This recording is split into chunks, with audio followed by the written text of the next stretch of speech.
to talk about the ins and outs of buying and holding real estate and how to get from wholesaling and flipping to also incorporate buying and holding in your real estate business. So good morning, Pat. Good morning, James. Well, we got our little burglar alarms going off in here, you know? Yeah, we do. They always let us know. Cool thing about this show, we do it from Ray's house. Well, matter of fact, we do it from just about anywhere we want to, because we got our great engineer, Hal Gailey, with Bio City Techs that runs this thing for us and sets up. Yeah, we can do it just about anywhere. We do it from our main meetings, right. Our Saturday morning main meetings, which our next one's coming up February 12th over in the Galleria area.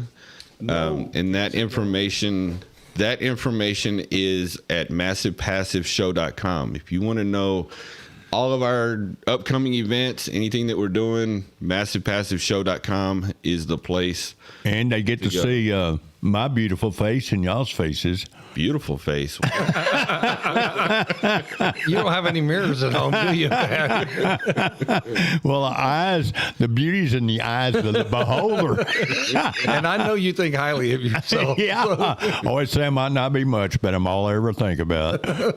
So, like I said, we got a jam-packed show. Before we get into all the wonderful topics that we're going to be talking with Ray about today, Pat, who's today's show sponsored by? Oh, yeah, man. We got some great sponsors. I'm going to run through a real litany real fast on these guys because they're always complaining to me, you never mentioned my name. Well, I'm going to mention your name this morning real quick. We've got Larry, the tree czar, great guy. Cut your trees down. Even cut the right ones down if you tell him what they are. We have Freddie, Guatex Foundation, great guy. He can level anything, even if your house is on piers like on the beach. He can do that too. We have Jesus Duran with JD Fence Company. He's built I don't know how many hundreds of fences for me, including the ones at my house. Well, he's fixing to build a gate for us. I hope he's supposed to be there today to look at a job. Yeah, he's a great guy. He'll do a really good job on it, and then you can always depend on him if there's a problem. He's going to fix it. Because sometimes the ground shifts on you. And he can come out and adjust that. Did you know that gates are supposed to work longer than a year? They're actually supposed to work for years and years, and that's the difference between getting a guy that knows what he's doing and doesn't know what he's doing. Well, Ray liked my gate in front of my house, and he said, "Man, I got to have a gate like that." And it's got a lock in it, and it's the same key that operates my front door, so I don't have to have three keys, to get around my house. RJM Roofing was Raymond Medina. He's my framer and roofer. Right. And if you're living in a windstorm area, you got to have Raymond do your roofs because it will pass the insurance board inspection every time. Also, we have a couple of great money guys. We have Clint Yates with Direct Mortgage Lending. And a great guy. He can do cash outs. Also, he's a home investor now, so he's going to be bringing houses to the deal. So if you're the deal minutes, that's right. If you're not a member of Massive Passive Deal Makers, and they can become members by going to this workshop coming up. Yeah, and if they go to massivepassiveshow.com, they have the links there that they can join everything that we have going on. Right, I think they can come. If they come to the 2-day deal we're doing this weekend, then they get membership thrown in for a year's. Yeah, a year's membership, which is great because if you're in this business, you need to hang out with people that do what you do. And the other thing, you can't get too much education in this business, right? Were you in the room the other night when I went through the list of all the benefits that membership has in our group? Sometimes you don't realize what's out there and we don't take advantage of it. But, these guys we get huge discounts at a lot of different companies. And Home Depots are like a huge one because everybody uses Home Depot, right? Yeah, we get 20% off all paint. Mm-hmm. And not counting appliances and other things. So. Right. The only thing they don't give you discounts on is lumber because it's a commodity and they will not discount lumber. Well, they're selling that at their cost. That's right. There's just not a big markup. There's not a markup in it. Also, one more guy I like to mention, and we have a bunch of them, is Cal Barron with Longhorn Lending. Great guy. He's so knowledgeable. He also is an investor. He owns like 100 doors. Right. So, you're not only borrowing money from a hard money lender, you're borrowing money from a guy that knows the business. Well, Clint's the same way. Both of our money guys. One guy's short term loan on basically anything that's house or commercial real estate related, and the other guy is that's a short term, and the long term guy, Clint, will get you the financing, your permanent financing. Well, the good thing about our vendors, I've vetted them, and most of them have worked for me for like 15, 16 years. Clint's been with me for forever. Cal I've known and used for over 10 years. Right. With Longhorn Lending. The tree guy, Larry, cuts down trees. Matter of fact, he's going to cut a tree down at my house too. And I'm going to kind of trade out some of my consulting with him. But these guys are great. They've been vetted. They've worked for us for years. So you're not getting somebody that we just picked up to be a vendor or sponsor for the radio station. So be sure and plug into that. It's at massivepassiveshow.com. You'll click on the three bars at the top of the site. It will come down. It will tell you some other areas you click on. It says vendors. If you click on vendors now, it's going to ask you for your name, your email address, and your phone number. It's not a big deal. It's so we have data so we can send you stuff. Like when we have our RIA meeting the second Saturday of every month, you'll get that notification. So it's not like we're going to hound you because we're not spammers. Matter of fact, Ray and I eliminate spammers every day from the business. If you look back over the years, one of the biggest reasons people fail in their projects that they're rehabbing or whatever is they either don't have the proper funding or they don't have the right contractors. And both of those are the kiss of death. And you don't know how big that is until it goes wrong. And it will go wrong virtually 100% of the time if you don't check these guys out and make sure you're working with people that get the jobs done routinely. Well, and one thing I'd like to say, Ray, we're always looking for new vendors. Right. I mean, because, in this business, I always say don't fall in love with a contractor because one of these days you're probably going to have to fire him, right? You're going to fall out of, you want a divorce. The love affair is going to be over, right? And, but, by and large, if you went, like right now with these guys, they've been with me a long time because I went through a lot of guys to get these guys. Right.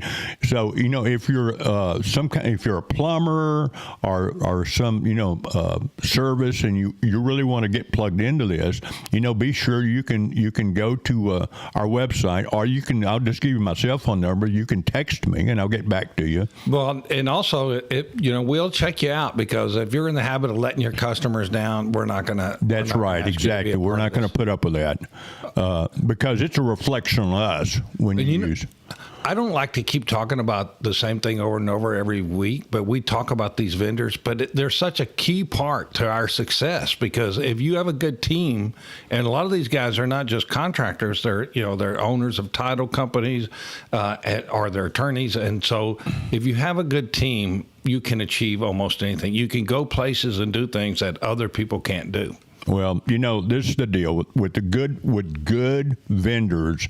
If you're an investor, you're probably going to use. You're never going to, if they're as long as they're taking care of you, you're never going to pick up the phone and try to find somebody else. Right. Because you've got them trained and they have you trained, and it's a team. They're in your toolbox. We had, the other day we were talking to the flooring people, and we had a guy come in and underbid my flooring guy who had been with me for like 12 years. By about 50 cents. And in those days, we were using a lot of carpet. And he was underbidding them by about 50 cents.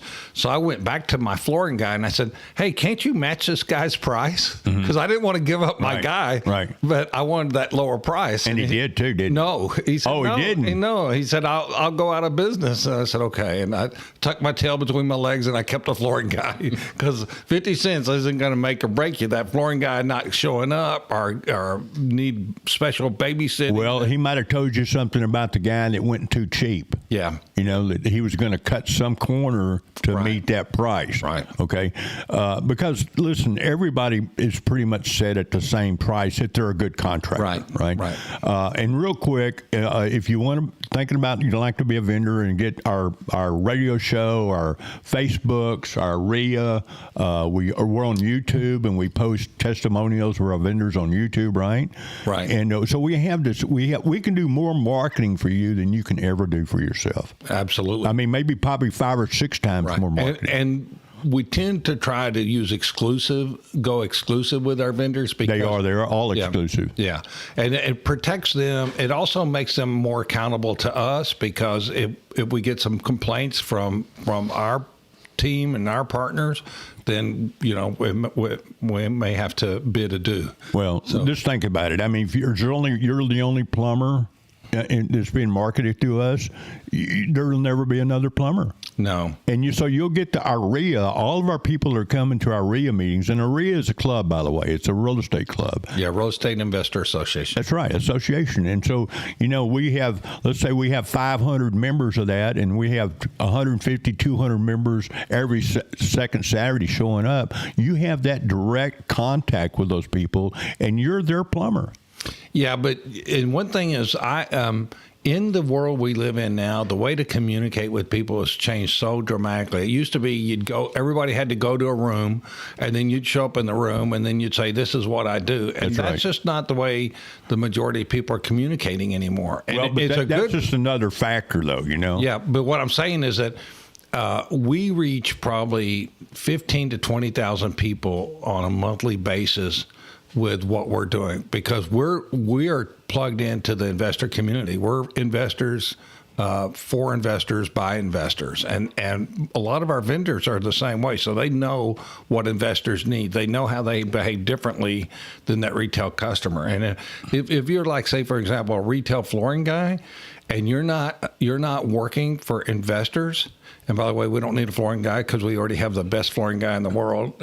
But if you're not plugged into investors, you're missing 1/3 of the homeowners in the United States because they're owned by investors. You're missing 100% of the commercial investors because they're all are commercial owners because they're all commercial. Good example about you, Ray. You buy houses everywhere. Right. So that means there's people from California buying houses in Houston. They need vendors here. Right. Because they're not going to bring California vendors. Vetted vendors. Right. So what I'm getting at is you not only get everyone that's in Houston in the marketing, you get people from all over the country and all over the world that are on our Facebooks, okay? And we're reaching a lot of people every day all over the world. So anyway, my cell phone number, text me, don't call me because it won't ring. it will just roll over to voicemail. It's 713-962-5731. Again, I'm going to say it real slow. I hope you have your pencil and paper ready. It's 713-962-5731. And you can also reach me on what?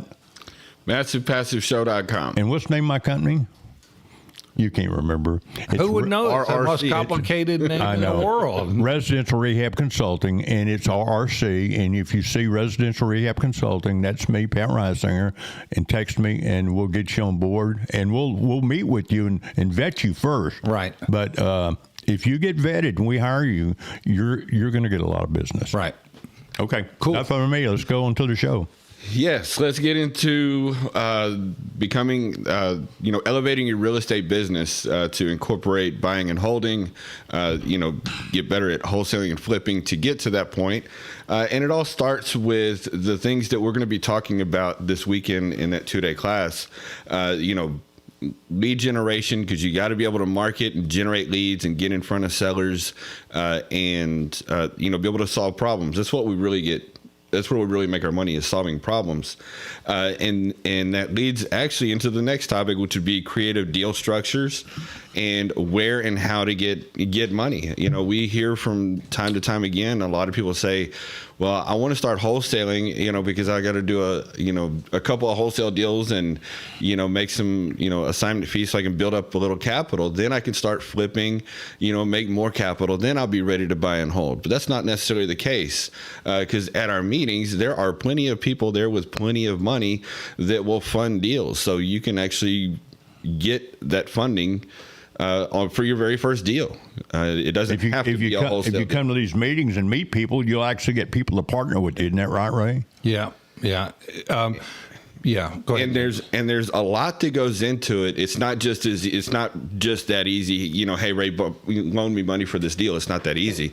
And so there's a lot that goes into it, and that's what we're going to do by the end of this class. Is if you look at the road I just took you down, the final stop is putting it all together.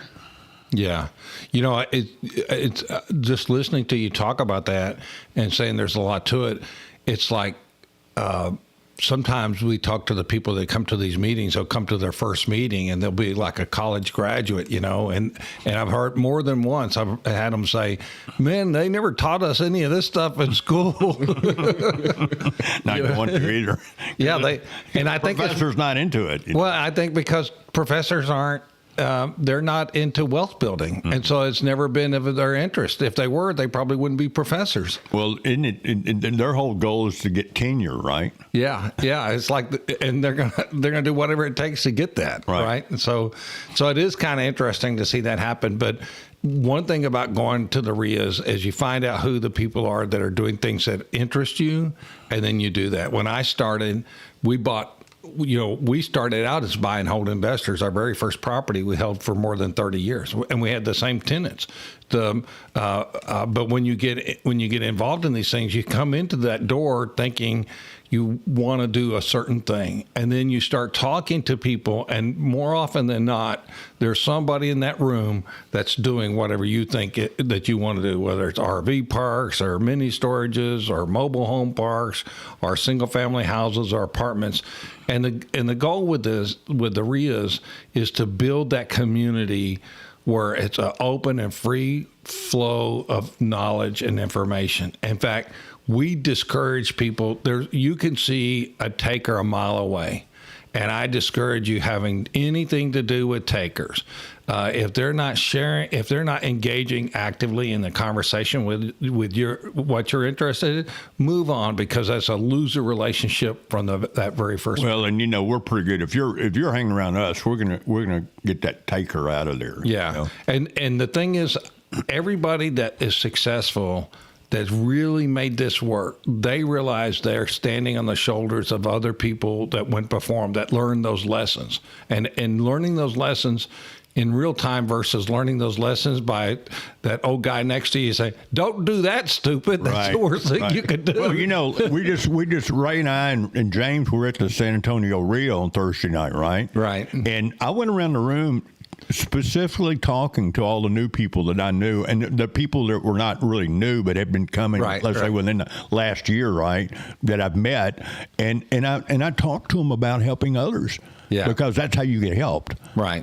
By helping the new person learn the ropes, they'll bring you their first deal or two. Right. And instead of giving some wholesaler $25,000, $20,000 markup, it'd be $2,000 or $3,000, because they're just happy to do that first deal, and they're happy to give it to you.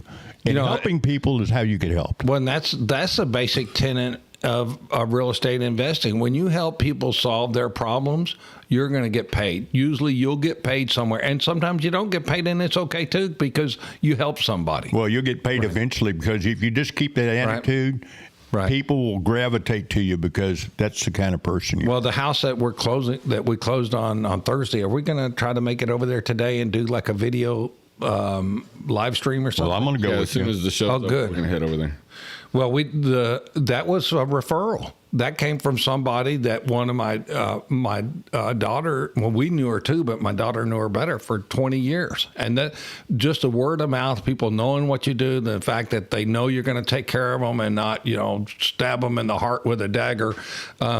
Those things come back to you, and people start saying good things about you, and they start looking out for your interest, and they think, oh, well, Ray knows how to do that. Go talk to him. And next thing you know, you're helping somebody out on a deal. And then I might say, hey, Cal, this guy over here needs loan. Can you call him and give him a hand? And then all of a sudden now I'm bringing Cal in, because I trust Cal won't do the dagger to the heart thing. No. And next thing you know, it can be fun. This can become like your second family. And that's what happened to me. When I got involved in the RIA, I became a volunteer. I got to know who the people were. I got to know who the good people were, the people who were doing stuff. And next thing you know, they became my family. We would go out and go to parties, I would go to be invited to their party, or they'd be invited to mine. We'd go to dinners together, and you build these lifelong relationships. That's how you and I met. Yeah, and you can't do this on your own. You know, human beings are herd animals. Get over it. The worst punishment is to get somebody solitary confinement, right? Well, just separate yourself from the herd and see what the tigers and lions do to you. You know, stay with the herd. How crazy you get, too. and we try to protect our herd. You know, we try to keep that herd. Oh, look at safe. Hal. Here's Hal, and nobody knew who Hal was 7 months ago, and I kept saying, you guys need to call Hal. You need to call Hal. And then finally, James called Hal, and he told me, he said, man, he did it in 5 minutes when he was taking me, and I never could accomplish it.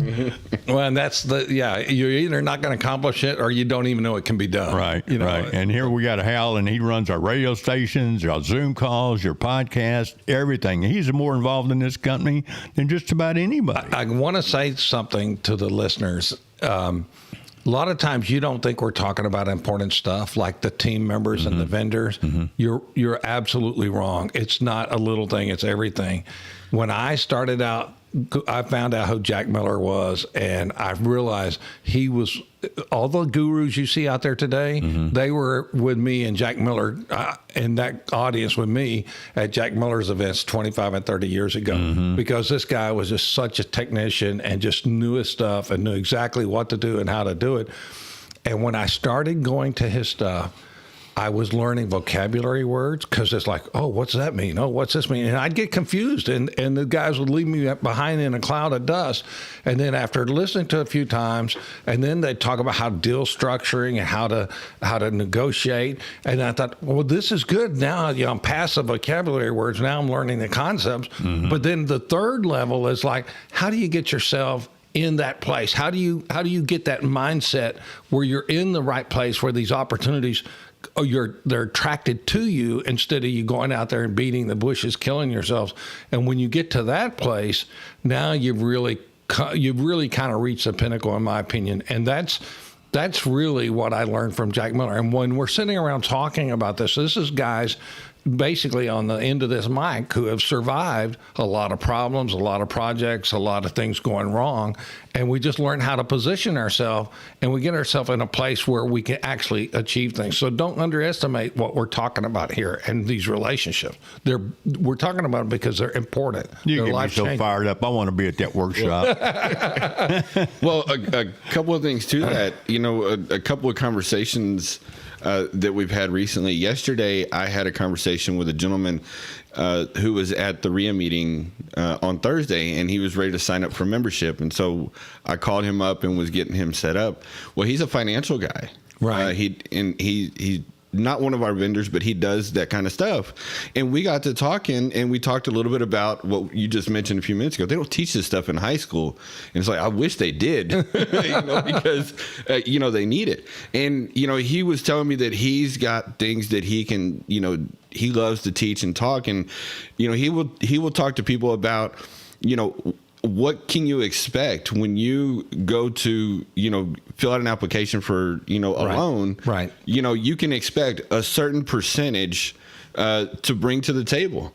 And so when you have that number, now you can have a plan. Okay, how can I get to this number to where I can, go to that lender and qualify? In other words, so how do I have that 10%? How do I? Yeah. Where do I get that 10,000? And then it was another conversation that we had was with Cal, where he was talking about he's done, over 4,000 loans, and they've got the guys in the background. He called them. I learned something from right. Yeah. Right. That was a big learning. Yeah, that was a good number he threw out there. And basically they looked at all of throw out the number that Cal said, because so they went through all these loans, and they put all of the numbers together, and they figured out that and of course it's a rule of thumb, but you can generally do no more than about $7,500 worth of rehab a week. That's right. And that doesn't matter if you have one trade in there or 20 guys. trades in Right. there. Matter of fact, you get more, it slows down. And I told them that we typically do 5,000 a week, and which made me realize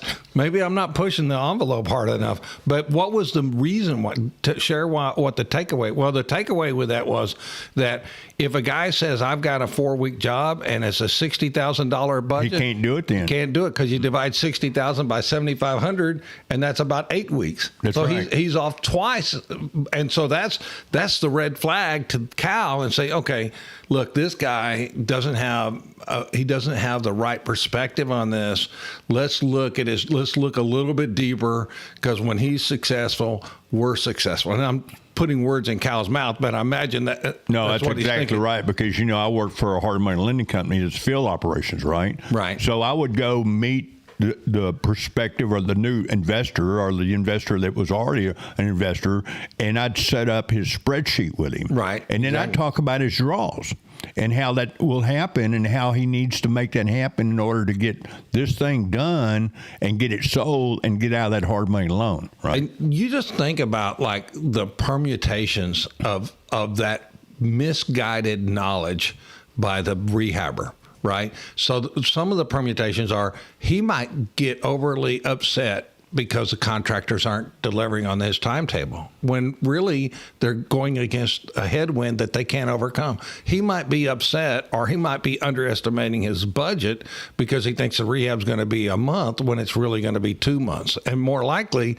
if he gets that number wrong, then it ain't probably going to be 2 months. It's probably going to be 3 months, Well, because he doesn't know what he's doing, or he doesn't have that knowledge level. That's exactly right. It's knowledge, okay? For instance, I'll go to deals where someone had got into it with a contractor, an investor, and he gave the contractor a bunch of money, and the guy demoed maybe 20 doors out there, and then he wanted more money.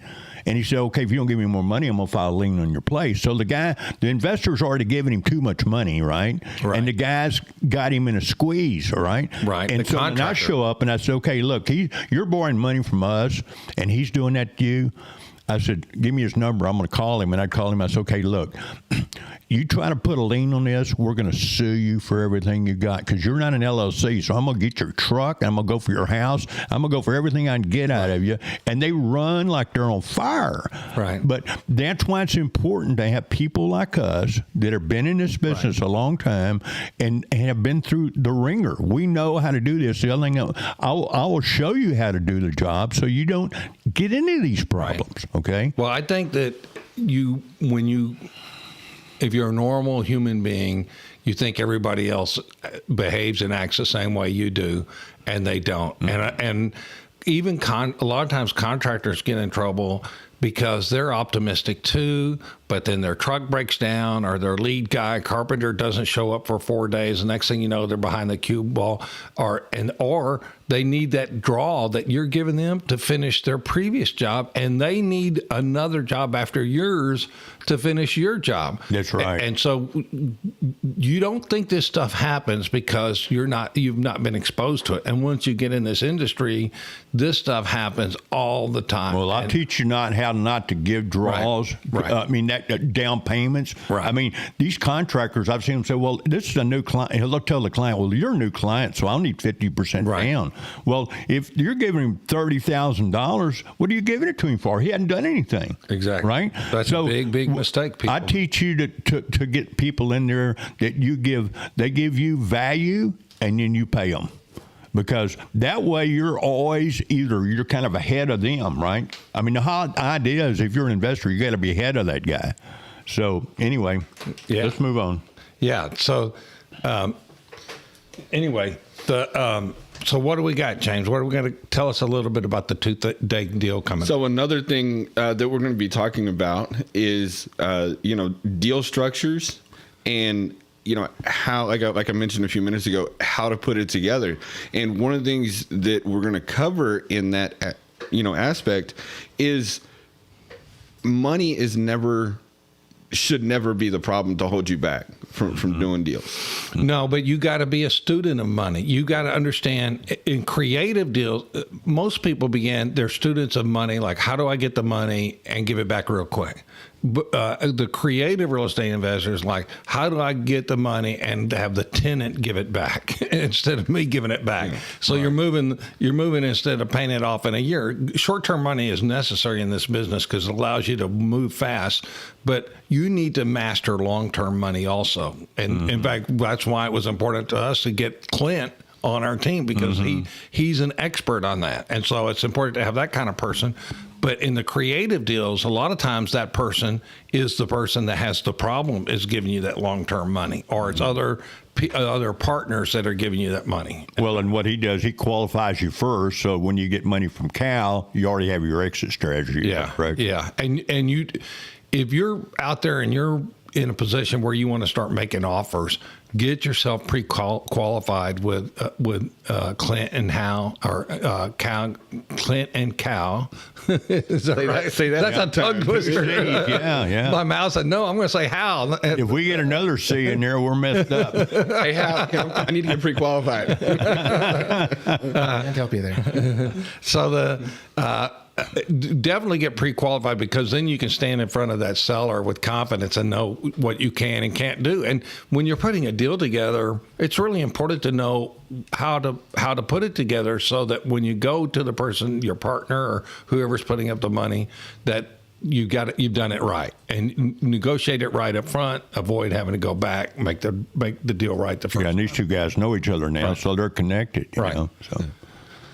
So can you talk a little bit about a couple, different ways to structure deals and maybe like partnership type things? Like what? So like if I was to find a deal today, I could call you. What are some different things that we could structure on that? Yeah, and again, this is Ray speaking. So on the 2-day deal, somebody sent me a thing on Facebook last night and said, "Oh, it sounds like it's just going to kind of be a general 2-day event on real estate," and we probably didn't really write our copy good enough.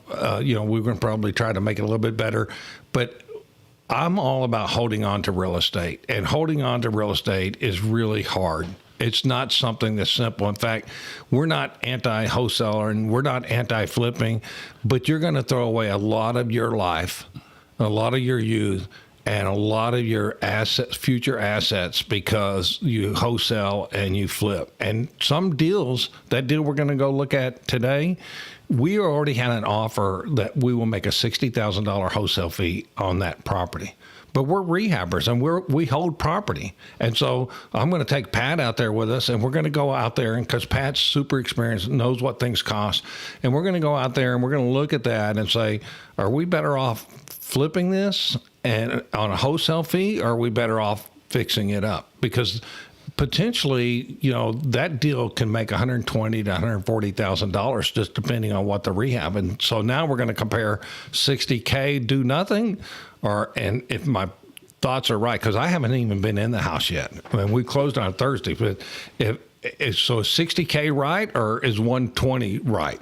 Which way do we? Well, and Ray's already done some due diligence because he knows what the market is in that area. Yeah, we've already walked. That. Yeah, I had my son walk the house, and I trust his judgment because he's been doing my rehabs for a while. But we'll go in there. Me and you'll go through there, and we'll talk about. Well, this is what we need to do. We know what that house is supposed to look like at the top of the market because we did that due diligence, and we'll say, what's it going to take to get to that point? And if we can get to that point, and we don't have to kill ourselves, like we do when we buy a fire damaged house or a mold damaged house, if we don't have to kill ourselves, then we'll probably rehab it. All right. So, well, that's a part of our coaching too, is teaching people how to see the vision, right? Yeah, just which direction to go. Because one thing about high end rehabs is they take too much time.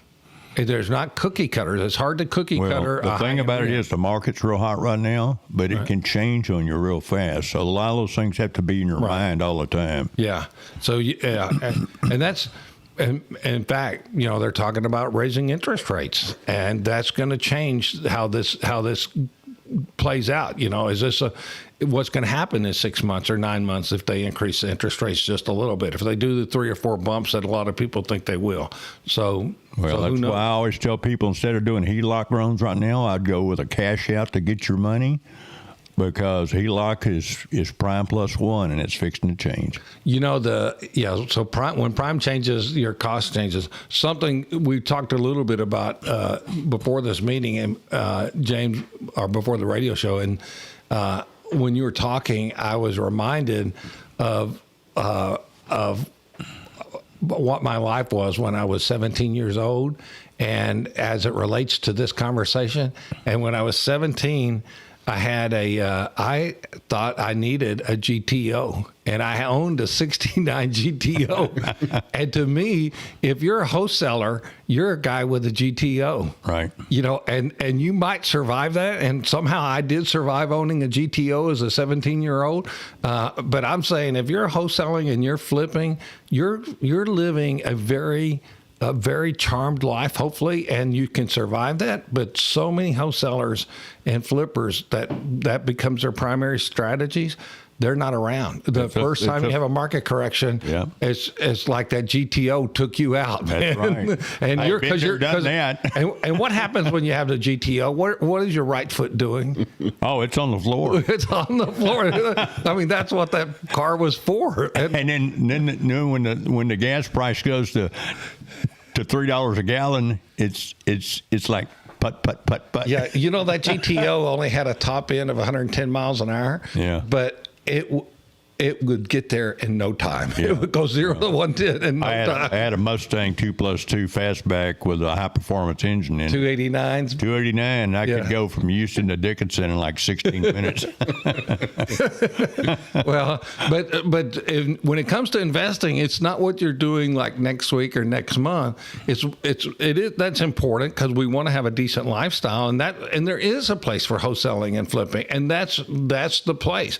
But when you get these deals that come along that you can figure out how to buy and hold, you want to hold on to any. Mm-hmm. In fact, I would say if you really want to measure your success, is look back. If you're 30 or 40 years after doing this, you could buy lots of properties, and you need to look back to measure your success as it relates to this business, and tell me how many of those houses you held on to. Because that's, to me, a true measure of success. Now, I wish I'd done that when I was younger, but let me give you an example. I made a mistake. Did you know that? How hard do you think it is to buy a house at retail? Oh, easy. If you're a home buyer, it's not easy as home buyers. Home buyers are getting multiple offers on deals and stuff, but compared to buying something below, say, 30 or 40% below market, which is where us investors like to hang out, if you buy properties at retail, and let's say in 2020 and 2019, you bought houses at retail, right? Retail. Mm-hmm. In the appreciation we had in 2020 and 2021, which is about 12% and 20% in that order, if you'd have bought 20 houses in that time period, last year, your equity would have grown by $1 million. $1 million. And I did the math. I mean, it's not rocket science to do the math, but I did the math. Your net worth would have increased even if you would have broke even on your cash flow. But guess what? We're in super low interest rates, so nobody's breaking even on their cash flow. They're making tremendous amounts of cash flow because the interest rates are low. And so if you would have paid retail, you'd have still had cash flow. But more importantly, your net worth would have went up $1 million just by owning that property. Mm-hmm. So these guys that are flipping, think about, in fact, a guy at our meeting, he owner finances a lot of property, and I shared with him what the appreciation numbers are because, he's at a place in his life where he'd like to spend more of his time playing instead of watching the market, and he's doing pretty good. And I shared with him what the appreciation numbers were, and he just got this sad look on his face because he's locked in selling those houses at a certain rate, and it's never going to change. And he can do the math, and he's like, you mean I lost like $3 million in equity appreciation last year? Mm-hmm. Yeah, he didn't say that, but I know exactly how his mind works. Mm-hmm. And so now he's thinking, okay, it's time for me to start paying. It's time for me to come to this RIA meeting where I get a market report every once in a while, and I can find out what the heck's going on. And look, that's a classic example of what I talked about earlier when we started this thing. If you've been in this business a long time, you still need to show up. right? Because Oh, yeah. you get in a certain mindset and it never changes. And once, like, he comes to, here and he hears you and he realizes, hey, I've been thinking about this all wrong. Right. Well, so early on, and I've always been, as an introvert, you tend to not engage in the social graces, like having meaningful conversations with people around you and stuff. You kind of just become go hide in a corner. So because as I was hiding in the corner, I would actually listen to the speakers. I was not I was not distracted by being friends with people in the room typically, and that's the nature of introverts. So I would actually listen to the speakers and see what they were doing. And Jack Miller came to town, and he said, "Oh, I'm doing a weekend event." And the first day, and at this time we had maybe 15 houses, and at the first day he said, "I'm going to talk about property management. And, come on in, and it'll kind of be free form." But he owned a lot of properties, had lots of experience under his belt. And he said, we'll talk about property management. And then the second day, we'll talk about mobile homes and mobile home parks. Mm-hmm. And I went to that, and Jack Miller, each day I took 10 pages of notes. And it's like, this stuff has a big impact on me. I mean, it's going to change my life. And it did. And after that weekend, I was never the same person. And I subscribe to Jack Miller's way of teaching. I'll try to help you with initials. I'll try to help you with abbreviations. We're not going to spend 2 hours making you feel warm and fuzzy. That's just not going to be my style. My style, I learned from Jack Miller. You're going to be coming to this thing. It's going to be coming to, you're going to open your mouth. It's going to be like a fire hose coming at you. And just take good notes and record it.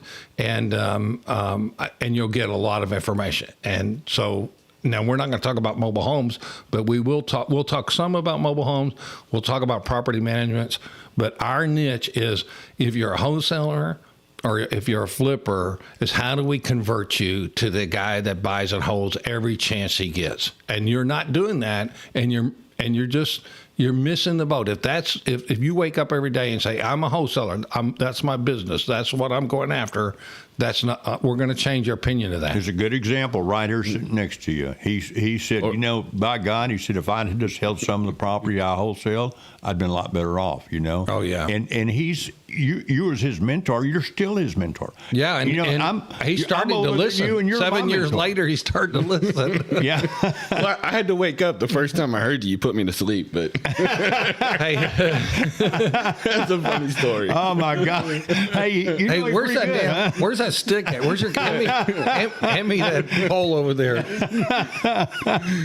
No, but to his credit, it was a Saturday morning. I was tired and everything like that. But our relationship, that was actually the beginning of our relationship. We went and heard him talk and everything. And then shortly after that, me and my dad did become. Shows you how sick you are. It's like 8 years later, right? Yeah. Actually, Thursday night was 9 years that I'm like, okay, I'm getting into real estate. And I started putting stuff out there on social media, and I went and started taking action. Right. And so Thursday was the 9-year anniversary of since I started doing that. And all right. I met you about six months later. And y'all still like each other. We still like each other. For some reason, he still calls me every day, 2 or 3 times a day. I look when I would go to those rooms with Jimmy Napier and Peter Fortunato and Jack Miller, and a lot of those guys, it wasn't like your normal RIA meeting where 75% of the people were beginners or looking to get in the business. It was the opposite. 75% of these people were old timers, but they weren't just your normal next door old timer. They were the guy that owned 100 houses or 50 houses or was had 1,200. And the lady sitting in one of those meetings next to me was she owned 1,200 rentals for college kids. Oh my God. And then sometimes you'd go to them and you'd be out to lunch talking to somebody and they own 4 mobile home parks. And when you're around those people, you've got to be Mr. Curiosity. You've got to be the cat. You've got to learn what it is. How do I get there? How do I get that first one? What do I got to do? What does that math look like? What does that tenant look like? And when Jack Miller went through that property management, Audie and I, at that time, were about maxed out as far as what we could do to service our tenants because we were just like, it was just killing us. And then I sat there and listened to Jack Miller all day. And it's like, if I adapt his strategies, and it's too much to really talk about, we just don't have enough time to talk about the philosophy. Well, not you anyway. Yeah. Well, it took them all day for it to finally sink in. And when I walked out of there that day in my 10 pages of notes, I walked out of there and I thought, I could own 1,000 rentals. In fact, we, 4 or 5 years ago, I went to a mastermind session, and a lot of these guys were single-family homeowners. Two of the guys in there, one guy had already bought 800 houses, and the other guy had bought 1,000 houses. And two of the guys in that room, and you're sitting there, and I'm buying maybe 15 or 20 a year, and I'm thinking, how do you do that? How do they put that together? What's their math? What's their formula? And believe it or not, there's a formula. There's a math to it, and there's a system that they've created to get the deals. How do they get the deals? How do they manage the deals? How do they process? Just imagine dealing with the paperwork have on 8,000 houses. Yeah. How do you deal with that kind of paperwork? But you want to be around those people. You want to find out who they are, and you want to hang out with them, and you want to find out how they do what they do. Yeah, because you have to have a down team of managers, right, to do that. I mean, right. It's a huge undertaking to have 8,000 houses. Yeah, we bought an 8-house package out of town about 3 or 4 years ago. Oh boy, that's our security system, folks, going off. But we bought those houses a few years ago out of town. And it just about killed us because we weren't set up to handle them. We just didn't have the systems in place to handle them. So let me go turn the alarm system off. Yeah, go handle the alarm system. So I just wanted to ask the audience a question for you to put in the back of your mind. And that is, how can you buy one house a quarter?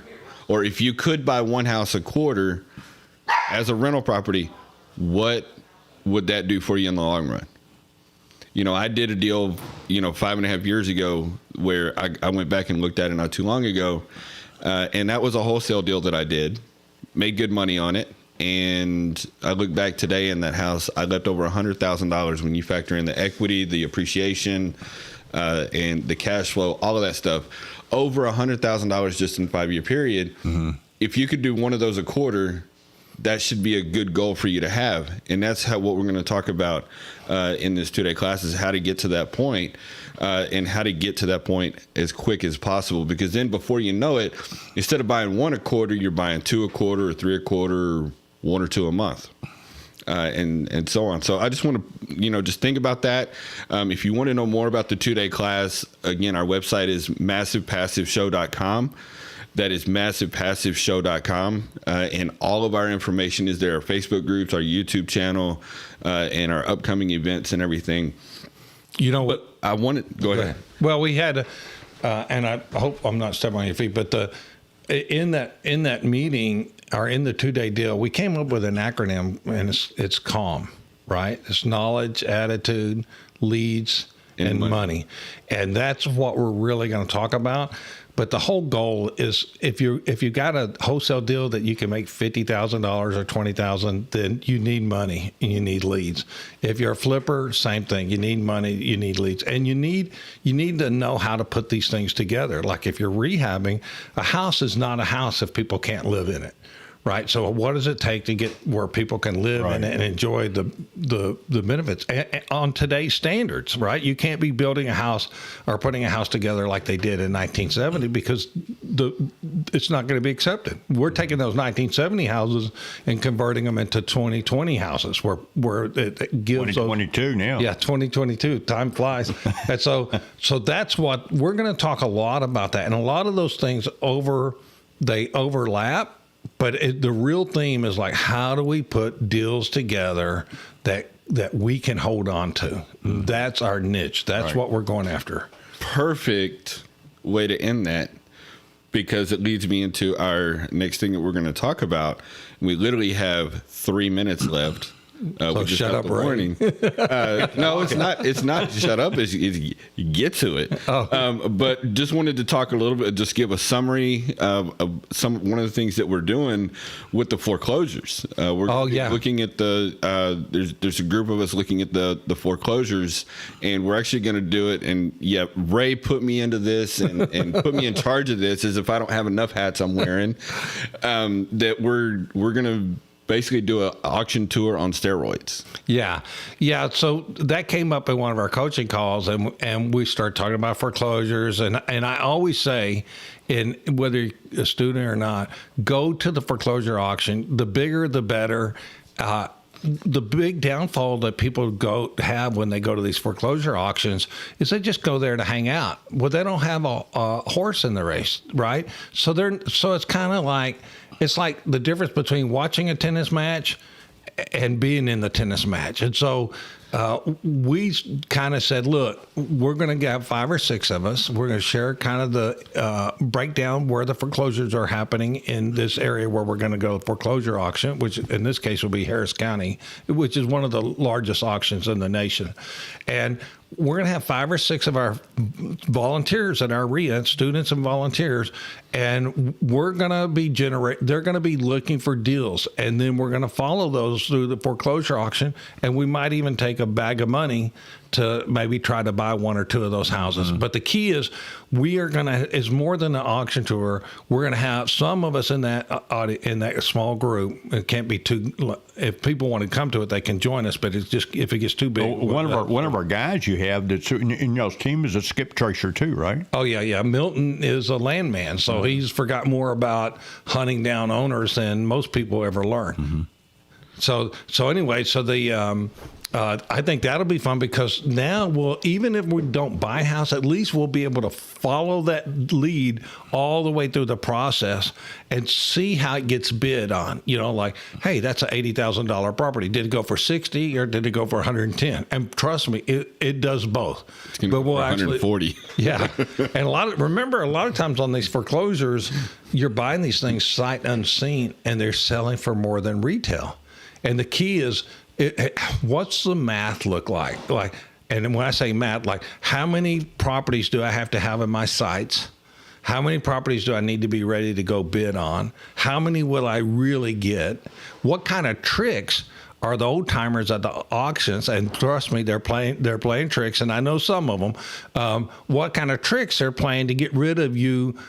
You crazy young interloper that's getting into their business, right? Because they don't want you. It's there. their corner. Yeah, they don't want you at the auction, right. And so it can be a lot. It can be a lot of fun. And so tell people one more time how to get a hold of us.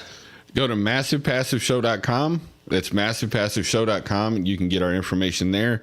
And then also you can join us at our next meeting on February 12th. Upcoming events and so y'all are going to be our partner vendors. Yes, you can find anything to do with us at that website. Well, MassivePassiveShow.com. At a project on the 23rd.